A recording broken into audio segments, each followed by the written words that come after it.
Welcome to the last section of the Foundational Inclusive Youth Leadership Training, Leading as a Team.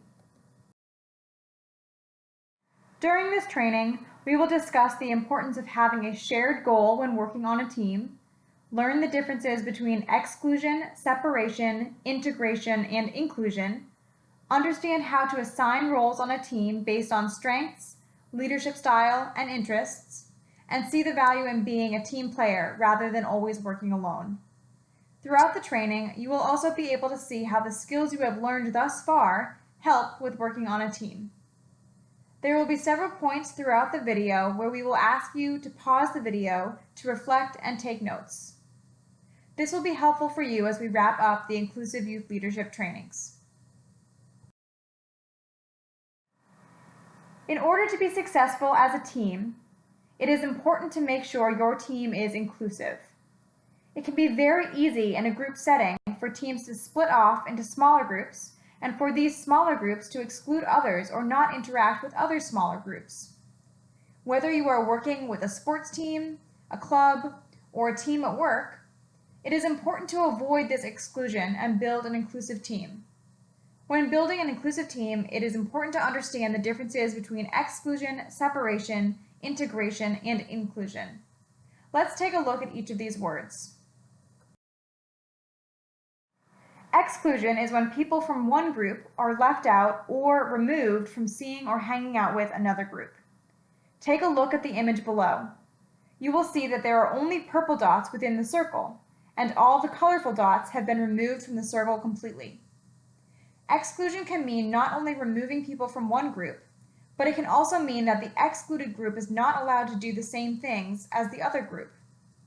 Exclusion can often be based on things we see, such as gender or skin color. Can you think of an example of exclusion? How would you feel, or how might others feel, if they were excluded? Would it be helpful to the team to exclude some members? Take a moment to reflect and write any thoughts or feelings you have. Have you thought of an example of exclusion? One example of exclusion could be if one group of people were to hold a dance party and not invite another group of people or even allow them to come. If this were to happen, how would it make you feel? You would most likely feel hurt or sad. Within a group or on a team, excluding your teammates can make them feel hurt or sad as well. Separation is when people from one group are allowed to do the same things as people from another group, but are expected to do so in a separate place or on separate teams. Take a look at the image below. You'll notice that for separation, all the purple dots are in one circle and all the colorful dots are in a separate circle. Can you think of an example of separation? How would it feel to be allowed to do the same activity as another group, but be made to do that in a separate place and on a separate team? Take a moment to reflect and write any thoughts or feelings you have. One example of separation would be if two groups of people both held dance parties, but the parties were in two different places and nobody went to both parties. If this were to happen, what might be some issues? One issue is that one group might have a better DJ than the other or better party supplies. If this were to happen to you, do you think it would be fair? Most likely not. Separating groups makes it difficult for things to be equal. Integration is when a group of people participate in the same activities in the same space as another group, but the two groups only interact with people in their own group, not with each other, because they do not see the other group as their peers. Take a look at the image below. You'll notice that all the dots are in the same larger circle. However, the colorful dots are in their own circle that does not mix with the purple dots. Can you think of an example of integration? Would you feel okay about participating in the same activity in the same space as another group, but not talking to or hanging out with the people from the other group? Take a moment to reflect and write any thoughts or feelings you have. One example of integration would be if there were one dance party that two groups of people were invited to, but the two groups only hung out with themselves for the whole evening because they did not see the other group as their peers. Even though everyone attended the same dance party, there were still two separate groups. If this were to happen to you, how would you feel? Would you feel like you were included just by being at the same party, or would something more need to happen? Inclusion is when there are no separate groups and all individuals participate together in the same activities in the same space or environment. Take a look at the image below. You'll notice that all the dots are mixed together in the same circle. Can you think of an example of inclusion? Take a moment to reflect and write any notes you have. To continue with our dance party example, an example of inclusion would be if two groups of people decided to host or throw a dance party together. People from both groups would help plan, and everyone would talk to and interact with each other at the party. This would be true inclusion. It looks like not just allowing other people to come to your events, but also working with all your peers together to make sure everyone is involved and welcomed. Now that we have discussed exclusion, separation, integration, and inclusion as they relate to groups or teams, we will now explore the 5 stages of team development defined by researcher and psychologist Bruce Tuckman. They are forming, storming, norming, performing, and adjourning. These are 5 stages that teams will go through as they work to achieve their goals. Understanding these stages will help you work through them on your path to team success. The forming stage is when you form, or put together, your team. This stage is very important in inclusive youth leadership because you will determine what kinds of strengths and experiences to have on your team. As you begin to form your team, make sure that you include everyone. In the storming stage, your group will go through challenges and disagreements. While many people don't like this stage, as confronting challenges or disagreements can be difficult, it is very important to the growth of your group. It will also help you learn new teamwork skills. When your group is able to work through differences, you will all become stronger leaders. Once you've made it through the storming stage, your group will find its rhythm. You and your teammates will get comfortable in each of your roles. You will also find the best ways to communicate and work together as a group. Once your group has developed norms, or standards, for working together, you will enter into the performing stage. In the performing stage, everyone has found a role in which they can leverage their strengths and interests. The performing stage is the point at which your team is at the top of its game. The final stage of group development is called adjourning, meaning to come to an end. In the case of a team, adjourning is when your group's work together is complete or has met the goals and expectations, and the project ends. Your group will then separate from one another and move on. But remember, just because your project is over does not mean you can no longer stay in touch with your group members. You can remain friends and even work together in the future. Keep in mind that not all teams will move through these stages in the same way, and the stages don't always happen in the order we went over them. Many groups will move back and forth between storming, norming, and performing. Keep these stages in mind and know that each of them plays an important role in helping your team achieve its goal. We have now covered all of the material for this foundational inclusive youth leadership course. However, before we finish, we will take some time for reflection. Reflection is incredibly important in order to be a strong leader. As we talked about in earlier trainings, reflecting on ways you can improve and grow will lead to success for both you and your team. We cannot improve and grow if we do not take the time to consider what we have learned and how we can apply it to our inclusive youth leadership journey. To start, take a few minutes to reflect on the following question. What did this section teach us about inclusion? Please pause the video and write down, draw, or think about any thoughts you have. Once you have thought about the first question, take a few minutes to reflect on this next question. Can everyone on a team be a leader?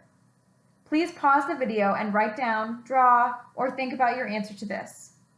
Be sure to elaborate instead of just answering yes or no.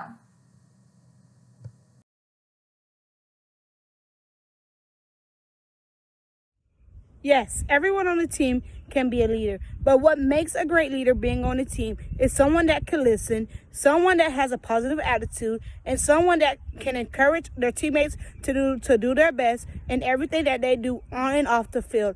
That is what makes a great team leader. I definitely think that everybody has the opportunity to be a leader on a sports team, especially when it comes to a unified sports team or a unified champion schools program, club, or activity. I do think everybody has that opportunity to be a leader. I think that a lot of times with sports teams, a common misconception that comes along is that in order to be a leader on the team, you have to be a captain, which that is definitely not true. And if you are a captain, that is awesome and that's amazing. And you definitely have that opportunity to be a leader for your team. But if you're not one, you also have these other awesome opportunities to step up and be a leader, whether it's listening to your coach or leading by example, or maybe you're helping to show some underclassmen how to do something. You always have that opportunity to step up and lead. So you don't need to be a captain and you don't need to be somebody that is the loudest one on the field. You can just simply sit back, and listening and respecting your coach is being a leader. So there is so many opportunities to be a leader on your team, and it's definitely important to take advantage of those opportunities and step up, and just know that if you have a position as a leader on your team, that's awesome. But if you don't, there's also so many other ways that you can step up and truly be a leader. Yes, I believe to a certain extent that everyone can be a leader on a team by setting a good example to newcomers or underclassmen and working hard on and off the field. On the other hand, a team usually have co-captains who lead warm-up and cool-down at practices, organize team meetings and group hangouts, and have a close connection with the coaches. The only problem is the team needs to make sure they aren't overshadowing another teammate and knowing when to stay back in order to have that person be in the spotlight. Anyone on a team can be a leader. A leader on a sports team goes far beyond just being a captain or a coach. A team member can be a leader by just simply following directions or always doing their best. When you're doing your best and following directions, you're setting a good example of what others should be doing, and others will most likely follow your lead. There are many other ways that a team member can be a leader by cheering for your teammates who are playing, or running their event, or just always having a positive attitude can set you up as a leader on your team. Can anyone be a team leader? Yes, they can. Anyone can be a team leader. It's up to them and to the group. The group will tell if anyone can be a team leader. Next, let's think about the following question. How are co-leadership and team leadership different? How are they the same? Once again, please pause the video and write down, draw, or think about your answer. Finally, let's take a minute to reflect on how it feels to be on a team. Please pause your video one last time and write down, draw, or think about your answer to this.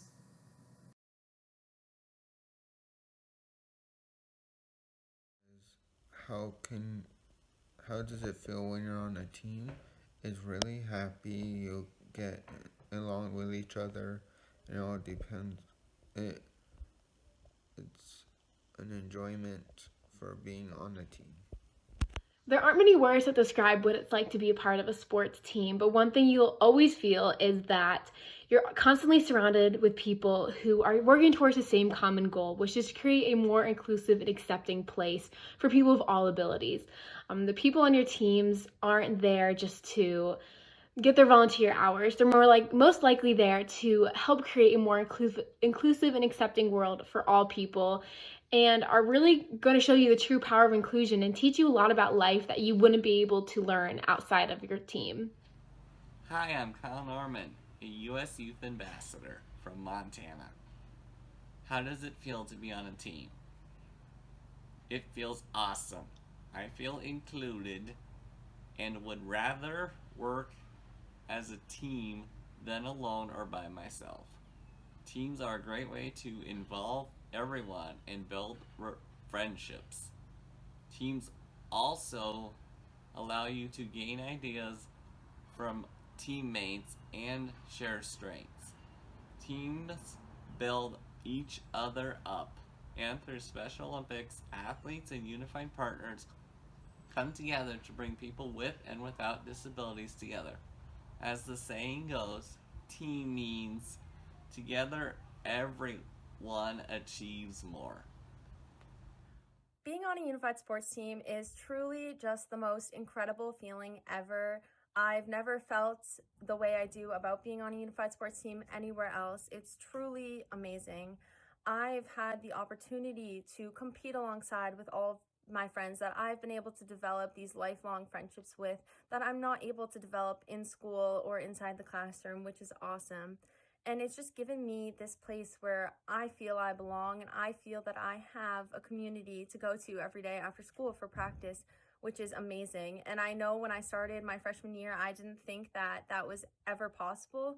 I joined the unified track team as a freshman, and I was one of 3 freshmen, and I didn't have any friends on the team. I didn't know any upperclassmen or anything like that, and I was super scared. But I quickly fell in love with the sport, and I found a place that I knew I could go to and that I loved going to. I had a coach that was amazing and welcoming, and it just really gave me this community and this atmosphere that I loved being involved with. So that's how being on a team makes me feel. It's just the most incredible feeling ever, and I'm very thankful for it. It feels amazing to be on a team because those people become your extended family and people who you can vent to when you need advice or encouragement and keep you on the right track. There are differences between the team atmosphere in regular high school sports and Special Olympics unified sports, which includes the levels of competition, the fundamentals of how practices are ran, and the out-of-state travel logistics and organization. I feel I belong on my past Special Olympics teams at my high school, and we always had great time together and building on our relationships with each other. Yes, I do feel part of my team. My team makes me feel accepted and make me feel like I have a voice and matter in everything that is going on. Our team is just not a team. We are a family. Over the years, our team has grown to know each other so much better, and we know when someone is hurting, we know when someone is down. So what we do as a team is that we encourage that person not to feel down, not to feel lonely, and we encourage that person to participate in everything that our team is doing. Great job taking your time reflecting on these important questions. This concludes the final Inclusive Youth Leadership training in the foundational course. Here are some of the key takeaways. Teams are strongest when everyone is working toward a shared goal and all members of the team are meaningfully engaged. A team can have more than one leader, depending on the group's goal and what each team member's strengths and interests are. Inclusion happens when everyone has the opportunity to learn, grow, and fully participate with the whole group. Teams cannot exist when exclusion, separation, or integration are taking place. Before we move on to your final exit ticket, let's watch a short video that summarizes inclusive youth leadership. Today, we are going to talk about inclusive youth leadership. Inclusive youth leadership sounds complicated, but it's not. It just means young adults with and without intellectual disabilities come together to lead something. There's inclusion across the campus, not just...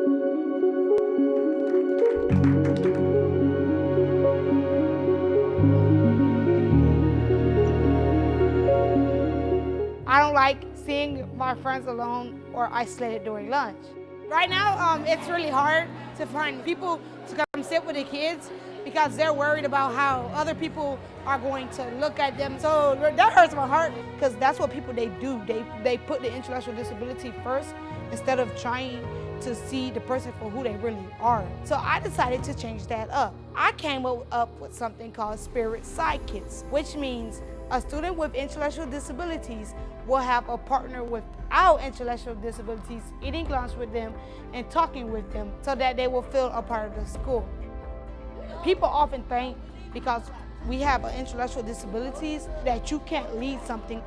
It's time for us to prove the world wrong and show them that we can do the same thing that they can do. No matter where they have come from, no matter what disability they might have, no matter how they may look, everyone can be a leader and help lead in their community or in the school. So the next time you do a project or do anything, try to think of a person with intellectual disability that can help lead with you.